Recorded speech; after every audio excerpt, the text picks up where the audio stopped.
అమ్మవారి భవానీ దీక్షల విరమణ కార్యక్రమం విజయవంతంగా రెండవ రోజుకు కొనసాగుతుంది.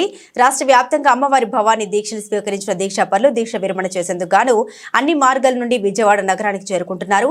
ఇంద్రకీలాద్రి పరిసరాలు మొత్తం దీక్షాపరులతో వేరుపెక్కింది. ఉమ్మడి తెలుగు రాష్ట్రాలతో పాటు పలు రాష్ట్రాల్లో అమ్మవారి భవానీ దీక్షలు స్వీకరించిన దీక్షాపరులు అమ్మవారి సన్నిధికి వచ్చి దీక్ష విరమణ చేశారు.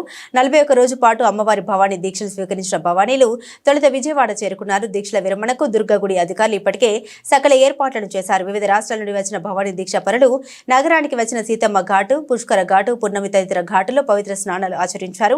గురు భవానీల ఆధ్వర్యంలో ఇరుముడులకు ప్రత్యేక పూజలు చేసి ఇరుముడుల్ని శిరస్సుపై ధరించారు. కుటుంబ సభ్యులు వెంటరాగా అమ్మవారి నామాన్ని జపిస్తూ ఇంద్రకీలాద్రి చుట్టూ గిరి ప్రదక్షిణ చేశారు. ఇంద్రకీలాద్రి చుట్టూ గిరి ప్రదక్షిణ చేసిన భవానీలకు పలుచోట్ల స్థానికులు వివిధ రూపాల్లో సేవలు అందిస్తున్నారు. ప్రతి సెంటర్లో భవానీలకు ఉచితంగా పండ్లు, పాలు, బిస్కెట్ ప్యాకెట్లు, అల్పాహారం తదితర వాటిని నగరవాసులు భవానీలు అందించారు. గిరి ప్రదక్షిణ తర్వాత భవానీలు కెనాల్ రోడ్ వినాయకుడి గుడి వద్ద ఏర్పాటు చేసిన క్యూ మార్గం ప్రవేశించి సుమారు 2 కిలోమీటర్లు నడిచి కొండపైకి చేరుకుని అమ్మవారిని దర్శించుకున్నారు.